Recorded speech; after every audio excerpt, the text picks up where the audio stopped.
Secundaria tercer grado. Matemáticas.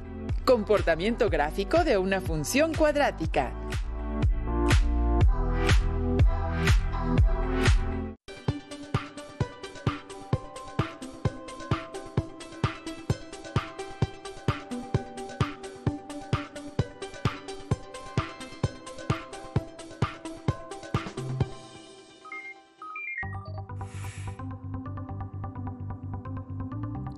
Reciban una cordial bienvenida a una sesión más de matemáticas para alumnas y alumnos de tercer grado de secundaria.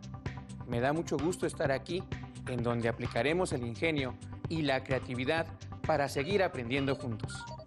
Soy el profesor Gerardo Pineda y los invito a que, con nuestra imaginación, volemos juntos hacia el universo de las matemáticas, buscando conocer un poco más acerca del aprendizaje esperado. Ley representa gráfica y algebraicamente relaciones lineales y cuadráticas. En especial, pondremos énfasis en analizar las diferentes representaciones de una relación cuadrática. En esta sesión vamos a necesitar cuaderno, lápiz, una regla y lápices de colores. Quienes tengan discapacidad visual deben preparar sus hojas Ledger, el punzón y la regleta. Comencemos. Para iniciar, les propongo que veamos un audiovisual en donde analizaremos diferentes situaciones de la vida cotidiana y conoceremos el modelado de una expresión algebraica que permite solucionarlas. Primero, con una tabla y después con una gráfica. En algunos países como Estados Unidos de América, la temperatura se mide en grados Fahrenheit y no en grados Celsius o centígrados, como lo hacemos nosotros. Para convertir grados Celsius en Fahrenheit, utilizamos la siguiente fórmula. A partir de ella, podemos dar valores a C, es decir, a los grados Celsius, y obtener los grados Fahrenheit que correspondan. Construyamos una tabla utilizando los siguientes valores en grados centígrados: menos 20, menos 15, menos 5, 0, 10 y 30. Luego, si C es igual a menos 20, sustituimos su valor en la fórmula y tenemos 9 quintos por menos 20 grados más 32 grados. Hacemos las operaciones. Menos 180 quintos más 32 es igual a menos 4 grados Fahrenheit. Ahora, si C es igual a menos 15 grados, tenemos 9 quintos por menos 15 grados más 32. Al multiplicar y simplificar, se tienen 5 grados Fahrenheit. Con C igual a menos 5 grados, 9 quintos por menos 5 grados más 32 son 23 grados Fahrenheit. Así, obtenemos una tabla con la equivalencia entre las temperaturas. Al ubicar los puntos de la tabla en un plano cartesiano y trazar la recta que los une, vemos que la gráfica es una variación lineal que no es de proporcionalidad directa, dado que la recta no pasa por el origen. Vayamos a otro ejemplo. La masa de un objeto es la misma sin importar dónde esté, porque la cantidad de materia que lo compone no cambia. Sin embargo, el peso del objeto depende de la fuerza de gravedad que actúa sobre él. Así, el peso de un objeto en la Tierra es distinto a su peso en la Luna, porque las fuerzas gravitatorias son distintas. Esta tabla permite observar la relación que existe entre el peso en kilogramos de un objeto en la Tierra y su peso en la Luna. Ubiquemos los puntos en el plano cartesiano de manera que el eje horizontal represente el peso en la Tierra y el eje vertical el de la Luna. Si unimos los puntos, veremos que tenemos una recta que pasa por el origen. Entonces, es una relación de proporcionalidad directa, donde la constante de proporcionalidad, llamada K, se obtiene al dividir el peso que el objeto tiene en la Luna entre el peso que tiene en la Tierra. Al hacer las divisiones, se obtiene que la constante de proporcionalidad es 1/6. Para ir de excursión, el grupo de Claudia contrató un autobús por un precio fijo. La cantidad de dinero que cada uno de sus compañeros debe pagar depende del número de alumnos que vayan a la excursión, como se muestra en la siguiente tabla. Como podemos observar, Entre mayor sea el número de alumnos que van de excursión, menor será la cantidad de dinero que deben pagar. Y por otra parte, si el número de alumnos se reduce a la mitad, el pago que haga cada uno será el doble. Pero, ¿cómo podemos encontrar el precio de renta del autobús? ¡Claro! Multiplicando los valores del primer renglón por su correspondiente del segundo. Así, vemos que la renta del autobús es de 5,300 pesos. Entonces la relación es de proporcionalidad inversa, donde la constante de proporcionalidad K es igual a X por Y. Por lo tanto, 5,300 es igual a X por Y, donde X es el número de alumnos y Y es la cantidad que deben pagar. Ahora ubicamos los valores obtenidos en el plano cartesiano para obtener su gráfica. Al unirlos, resulta una curva llamada hipérbola, porque la relación es de proporcionalidad inversa. En la primera situación, en la que se realizó la conversión de los grados Fahrenheit a los grados centígrados, la gráfica resultante es una línea recta, que no pasa por el origen del plano cartesiano, es decir, por el punto 0,0. En el segundo caso, en el que se establece un comparativo basado en el peso de diferentes objetos en la Luna y en la Tierra, la gráfica resultante es una línea recta que pasa exactamente por el origen. En el audiovisual se hace referencia a kilogramos fuerza, que son diferentes a los kilogramos con los que se mide la masa, la cantidad de materia. No son equivalentes, pero, muy importante, nada cambia del problema matemático. En adelante, cuando hablemos del peso y usemos kilogramos, estaremos hablando de kilogramos fuerza. ¿Sabes cuál es tu peso en la Luna? ¿Se observaron? La constante de proporcionalidad entre los pesos de cada uno de los objetos es de 1/6. Esto quiere decir que, si dividen su peso entre 6, obtendrán su peso en la Luna.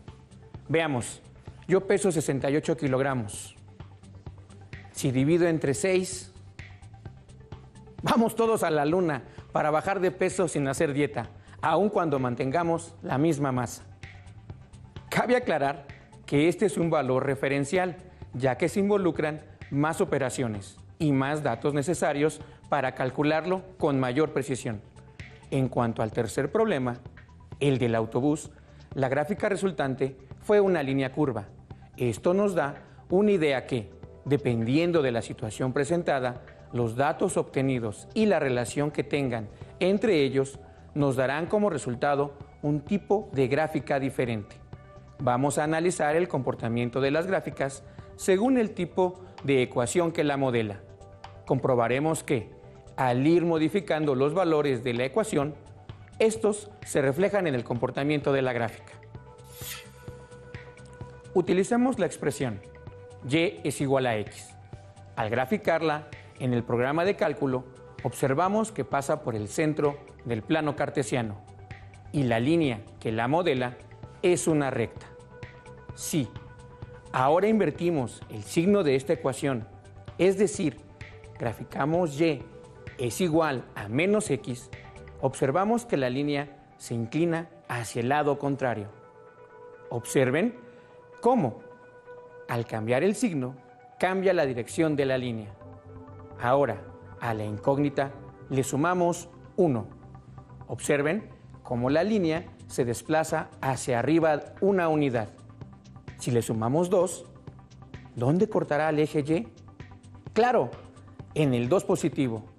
Y si le sumamos 3 a la incógnita, pues cortará en el 3 positivo del eje de las ordenadas. ¿Qué pasará si en lugar de sumar, restamos? Intentémoslo. Cuando le restamos 1 a la incógnita, la recta se desplaza hacia abajo en el plano cartesiano, posicionándose en 1 negativo. Y al restarle 2, y al restarle 3, observen el comportamiento de la gráfica conforme modificamos la expresión algebraica. Partimos nuevamente de la primera ecuación. Ahora, en lugar de sumar y restar, vamos a duplicar la incógnita. Para esto, es necesario que midamos primero el ángulo que se forma entre la recta de la ecuación y el eje de las abscisas, que es de 45 grados. Cuando duplicamos el valor de la incógnita, cambia la inclinación. Ya sabemos que esta recta representa la expresión algebraica y es igual a x. Veamos ahora qué sucede con y es igual a 2x. Observen que el ángulo cambió. Se inclinó más con respecto al eje de las x. Y triplicando la incógnita, la línea se inclina más y más, conforme aumenta el coeficiente del término x. Estas ecuaciones son conocidas como directamente proporcionales y lineales, porque modelan una recta en el plano cartesiano que pasa por el origen. ¿Qué les pareció el comportamiento de la gráfica de una ecuación lineal? Vamos a ver cómo se comporta una gráfica que representa una ecuación cuadrática. Pongan mucha atención. Consideremos la expresión algebraica y es igual a x. Ahora elevemos esta incógnita al cuadrado.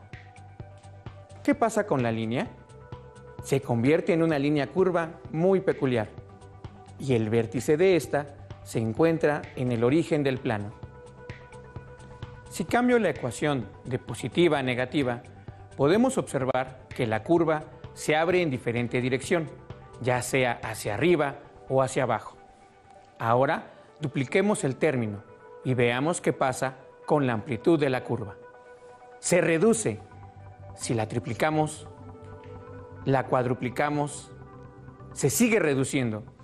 ¿Y qué pasa si manejamos un valor menor a 1, pero mayor a 0? Se amplía. Muy bien. Vamos a sumar a esta expresión cuadrática otro término. Agregaremos la misma variable y observemos qué pasa. Inicialmente, el vértice se encuentra en el origen y, al adicionarle la variable, el vértice cambia de lugar. Se desplaza hacia la izquierda y hacia abajo. Ahora dupliquemos el segundo término para ver qué pasa con su vértice. Al hacerlo, este se desplaza en la misma dirección. Observen ahora dónde se encuentra.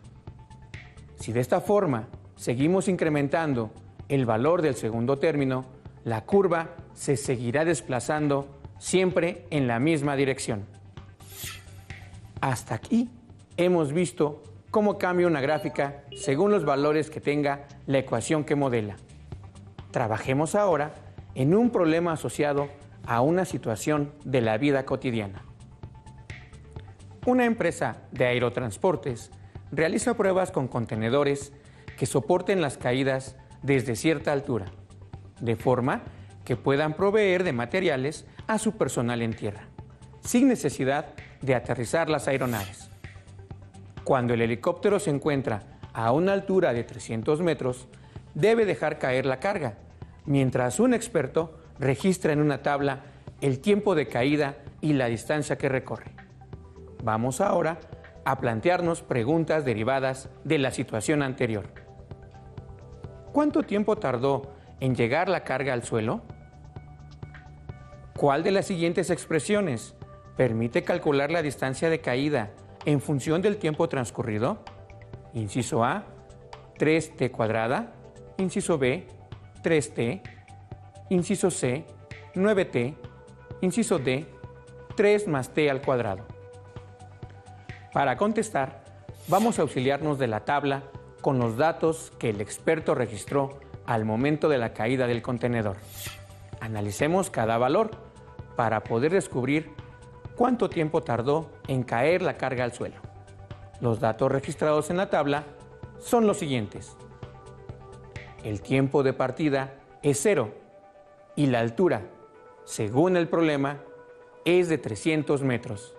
La distancia que ha recorrido a los 0 segundos es 0 metros. Al pasar un segundo, el objeto se ha desplazado 3 metros hacia la Tierra para obtener la altura a la que se encuentra el objeto después de un segundo. Lo que hay que hacer es restar esta distancia de la altura total. Esto es, a los 300 metros restamos 3, que ha caído, lo que nos da un total de 297 metros y lo colocamos en la tabla. De esta forma, ya obtuvimos nuestro primer valor. Prosigamos con las demás cantidades. Al siguiente segundo, el objeto ahora ha recorrido 12 metros. Para obtener la altura del objeto, restamos 12 a 300, ya que esta era la altura inicial a la que se encontraba la carga. Restamos los 12 metros y encontramos el resultado, el cual nos da una altura de 288 metros de altura.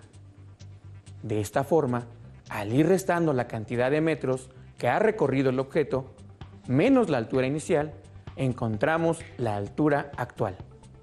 Al tercer segundo, encontramos que el objeto se encuentra a 273 metros de altura y al cuarto segundo a 252 metros. Bien, con los valores proporcionados por el experto, hemos encontrado una parte de los valores de la tabla. Sin embargo, nos falta encontrar los metros que se desplaza el objeto con cada segundo. Para esto, vamos a tomar los valores y analizarlos, de forma que podamos obtener la ecuación que nos ayudaría a encontrar los valores faltantes. Y el tiempo total del objeto tarda en caer al suelo. Para poder encontrar la ecuación, vamos a usar los valores que ya se tienen. En este caso, el tiempo y la distancia de caída. Y los organizamos como se muestra en la tabla. Procedemos a calcular la diferencia entre los dos primeros valores, el 3 y el 0, y se obtiene como valor el 3. Realizamos el mismo proceso con el tercer valor, que es 12, menos el segundo valor, que es 3, y obtenemos como resultado 9. Ahora, el cuarto valor, es decir, el 27, y el tercer valor, que es el 12, al calcular la diferencia, obtenemos 15. Lo mismo entre el quinto valor, que es 48, y el cuarto valor, que es 27. Al obtener la diferencia, tenemos como resultado 21. Hemos hecho la primera parte del proceso. Deben tener estos resultados muy presentes, ya que con ellos se obtendrá parte de la ecuación. Repetimos el proceso de encontrar las diferencias entre los valores, ahora con los resultados obtenidos. Así, calcularemos la diferencia entre 9 y 3 y tenemos como resultado 6. Después, calculamos la diferencia entre el 15 y el 9 y volvemos a obtener 6. Por último, obtenemos la diferencia entre el 21 y el 15 y obtenemos nuevamente 6. Con este último paso, observamos que nuestra serie tiene una regularidad, ya que obtuvimos el mismo valor, en este caso el 6, lo que nos indica que es una variación cuadrática. Si no hubiéramos obtenido esta regularidad, podríamos enfrentarnos a una serie que no tiene características comunes entre sí. Vamos a observar ahora los primeros números obtenidos de las diferencias y veremos que tienen una coincidencia entre sí. ¿La observan? ¿Qué relación tienen estos números que los hace comunes? ¡Claro! Todos son múltiplos de 3. De esta forma, ya encontramos el primer valor de la ecuación. Ahora, hay que relacionar este valor con el tiempo. Como hablamos de múltiplos, la operación involucrada es una multiplicación. Por eso, hay que calcular el producto del 3, obtenido por el tiempo, y lo hacemos con los primeros valores de la tabla, después del 0. Veamos, 3 por 1 nos da como resultado 3, que es el que está en la misma distancia. Hasta este momento nos ha coincidido. Ahora, con los siguientes valores, multiplicamos 3 por 2. Nos da como resultado 6. Pero en la columna de distancia tenemos un 12. ¿Qué nos falta para obtener este número? Volver a multiplicarlo por 2. Muy bien. Ahora sí, tenemos ya el 12. Vamos con los siguientes valores. A 3 lo multiplicamos por 3. Nos da como resultado 9. ¿Qué operación debemos realizar para que nos dé 27? Multiplicar por 3, muy bien. Observen la siguiente característica. Como en las dos multiplicaciones, el valor por el cual multiplicamos, el 3, se repite nuevamente, es decir, al 3 lo multiplicamos 2 veces por el tiempo, podemos deducir que para encontrar la distancia recorrida por el objeto, debemos multiplicar el 3 por el tiempo y después nuevamente por el tiempo. Y si multiplicamos el tiempo por el tiempo, sabemos que nos da tiempo al cuadrado. Por lo tanto, la ecuación que representa este problema es distancia igual a 3 que multiplica el tiempo al cuadrado. Solo nos queda aplicar esta ecuación para determinar los valores faltantes en la tabla inicial. Vamos a hacerlo. Apliquemos la ecuación D es igual a 3 por tiempo elevado al cuadrado. Y ahora coloquemos en la columna del tiempo el número 5, que es el valor que continúa. Lo sustituimos en la ecuación en el lugar de la t del tiempo y realizamos las operaciones. Multiplicamos 5 por 5 y obtenemos 25. Ahora multiplicamos 25 por 3 y obtenemos 75. Esto quiere decir que a los 5 segundos de haber soltado el objeto, habrá recorrido una distancia de 75 metros. Calculamos la diferencia entre 300 y 75 y obtenemos que la altura es igual a 225 metros. Realizamos este mismo procedimiento para obtener todos los valores de la tabla. Reemplazamos el valor del tiempo en la ecuación. Realizamos las operaciones para obtener la distancia recorrida.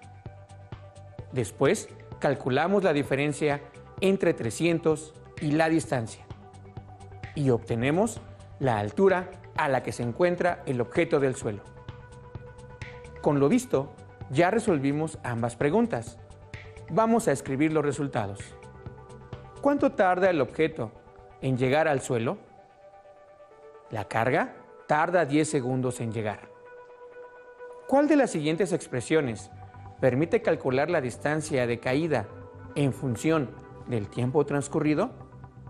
La ecuación encontrada es 3 por t elevado al cuadrado. La opción A. Con este problema hemos analizado una variación cuadrática. Aplicándola, encontramos que la ecuación que la modela y los datos faltantes. Para terminar, las y los invito a revisar su libro de texto para buscar problemas similares. Las matemáticas requieren estudio, pero forman parte de nuestra vida, ya que las encontramos en todos lados. Además, nos ayudan a desarrollar un punto de vista diferente sobre los problemas de la vida cotidiana. Hemos terminado esta sesión. Recuerden que la confianza en ustedes es la clave del éxito. Hasta la próxima.